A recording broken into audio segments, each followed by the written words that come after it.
गुलूकारा शाई गिल ने अमेरिका में पसूड़ी डाल दी। पाकिस्तानी गुलूकारा के लिए अमेरिका में बड़ा एजाज। कोक स्टूडियो के 14वें सीजन में रिलीज होने वाले गाने पसूड़ी से बैनुल-अक़वामी शोहरत हासिल करने वाली गुलूकारा शाई गिल की तस्वीर न्यूयॉर्क के मारूफ टाइम्स स्क्वायर पर आवेज़ां कर दी गई है, जिसका क्रेडिट दुनिया के मकबूल तरीन म्यूजिक स्ट्रीमिंग वेबसाइट स्पॉटिफाई को जाता है। स्पॉटिफाई ने रवां बरस मार्च में इक्वल पाकिस्तान नामी मंसूबे का आगाज किया था, जिसके तहत हर माह एक पाकिस्तानी गुलूकारा की तस्वीर को टाइम्स स्क्वायर पर आवेज़ां किया जाता है। शाई गिल से कबल स्पॉटिफाई 8 पाकिस्तानी गुलूकाराओं की तस्वीर भी टाइम्स स्क्वायर पर आवेज़ां कर चुकी है। शाई गिल की तस्वीर चंद रोज पहले टाइम्स स्क्वायर पर आवेज़ां की गई। यूं शाई गिल साल 2022 की ऐसी आखिरी गुलूकारा बन गई जिनकी तस्वीर अमेरिकी सेनेटर के बिल बोर्ड्स पर आवेज़ां की गई। शाई गिल से कबल कई और मकबूल पाकिस्तानी गुलूकाराएं भी ये एजाज हासिल कर चुकी हैं। इसी साल नवंबर में गुलूकारा नताशा नूरानी की तस्वीर को टाइम्स स्क्वायर पर आवेज़ां किया गया, जबकि इससे पहले अक्टूबर में हिजाबी गुलूकारा ईवा बी की तस्वीर टाइम्स स्क्वायर पर आवेज़ां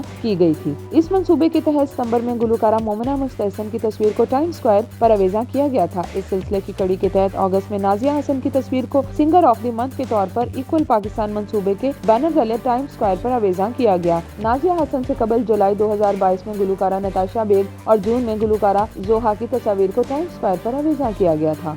इसी तरह मई में गुलूकारा हदीफा क़यानी, जबकि अप्रैल में महक अली की तस्वीर टाइम्स स्क्वायर पर आवेज़ां की गई थी। याद रहे, इक्वल पाकिस्तान मंसूबे के तहत पहली बार मार्च 2022 में टाइम्स स्क्वायर पर पाकिस्तानी नयाद अमरीकी गुलूकारा अरूज आफ्ताब की तस्वीर आवेज़ां की गई थी।